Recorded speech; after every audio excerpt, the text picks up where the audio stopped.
Hi, my name is Lieutenant Gary Aswalt, and welcome to a very accurate tour of the very first season of Black Ops 6.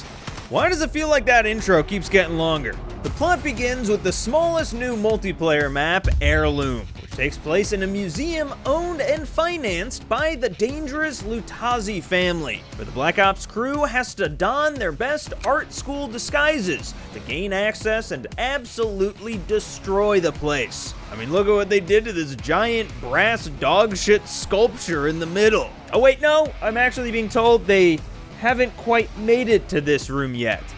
Heirloom is a strike map, meaning that it was built for 2v2 gunfight on paper, but I think we all know it was really designed for 6v6 face-off, even though it's actually bigger than like a third of the regular maps in this game, and is even the biggest face-off map so far, which is probably why it's also my favorite. It's decently open, which means that longer range weapons, like snipers and marksman rifles, may actually get picked to go to the ball here. And because there's plenty of different nooks and crannies, you can actually control the flow decently well, and avoid the constant spawn death speed run that plagues most of the other face-off maps. That sculpture in the middle, though, is key, because while you can lock down the area around it with a long rifle, the sculpture is the short-range cover king that you'll be using to move throughout the map to get into the other team's spawn with ease. And now, I know it can be pretty crazy on maps like these, but I still encourage everyone out there to stop and smell the stale croissants every now and then, and read up on some of the Lutazi family lore scattered around the map. Oh my god, a World War II mention! Honey, where's the bingo card? And because every inch of this place is covered in the kind of art to make you go ooh, ah, and only sometimes ow. Like this painting that kind of reminds me of Imagine yourself in a frozen forest. Or the back corner, where they taped some fluorescent lights to a pop-up wall like a discount Meow Wolf. Oh sure, when I scribble on the wall, I get put in timeout for 4 years. But when they do it, they get put in a fucking museum. Okay, Mom. Now this one looks cool. It's like a shrine to the casino from the single player, including top-down plans for the inside. Almost as if they're teasing a different Black Ops 4 map to be remade at the mid-season. You know what? I actually really like this exhibit as well. What's it called? Coat check? Sure sounds like French to me. And now that we've properly ransacked the Lutazi's operation in a mode that you can't actually play on Heirloom, it's time to get back to base on the map that I can never remember the name of, Hideout, which takes place on a live training ground / bus depot. And I can only assume that this is where the Black Operation team members train up and hone the skills needed for battle, like prisoner taking, backwards sliding, and practicing the same 4 emotes over and over again, as well as practicing for the big day raiding the Lutazi vault, with a 1-to-1 recreation on this soundstage. And hey, am I the only one who's getting the vibe that this map is trying to be a certain Modern Warfare map?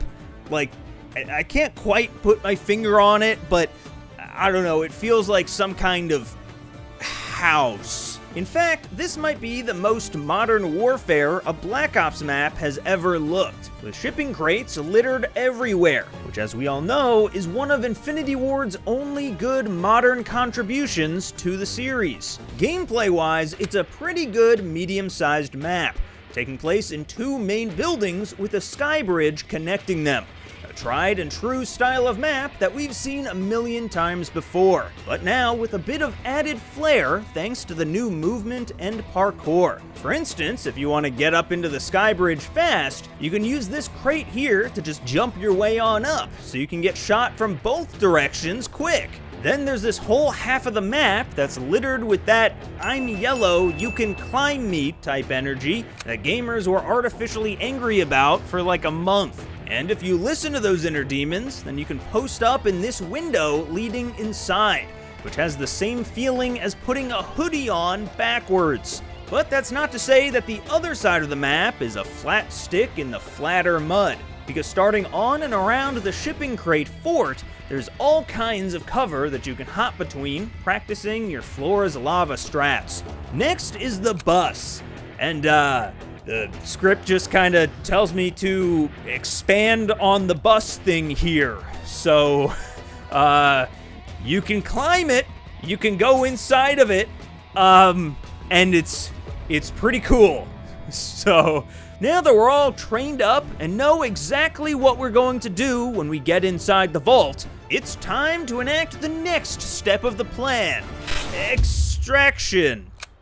Oh, I get it. We're doing like a Reservoir Dogs thing where we skip over the actual heist and just get to the good part: driving away. Extraction takes us to a heliport, a place that I've never been, so I assume it's pretty standard that you can just walk right past security and into your boarding zone faster than the pilot. If you spawn on the good side of this map, then your first instinct may be to run straight up the stairs into the tower, as it's the main power position of the map, which is a good instinct to have.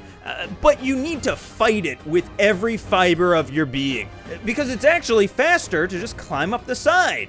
And also, this place is kind of overrated. I mean, almost no one actually enters your line of sight at any point throughout the game. And instead, the entire lobby is getting busy in the hangar off to the right. And in fact, unless you're playing Hardpoint, where they make you use the whole map like you're a toddler on a playdate, you might as well redraw the map's bounds to just this, because everything else is just open and wasted space. But instead, if you're gonna camp, I recommend the bus on the other side, because it's firmly inside of that team's spawn trap, so chances are you won't get snuck up on. Plus, you'll actually have cover to duck behind, as opposed to just a simple privacy curtain on the other side. Although, if you like that spot, you'll also love the helicopter in the center that's freely accessible, and a good place to make camp for the night as you try crossing the longest open stretch in COD since maybe Carrier in BO2. As far as other areas that no one goes,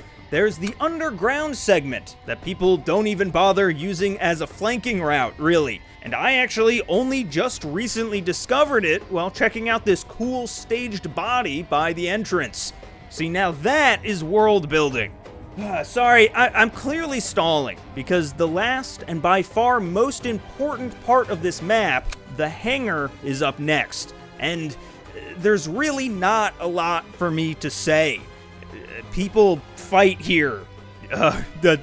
That's about it. And after fending off the last of the Lutazi crime family tree on the helipad, Black Ops crew can finally hop into their helicopter and evac after yet another successful... Oh shit. There's probably a guy in the tower, right? Yep. Oh, that sneaky devil. And that's actually where I'll end today's tour. Thank you so much for watching. If you enjoyed, check out the last one we did on Nuketown. And everyone else can exit through the gift shop, where unfortunately our credit card system is down. So I'm afraid we'll only be able to accept payment in the form of gold bars.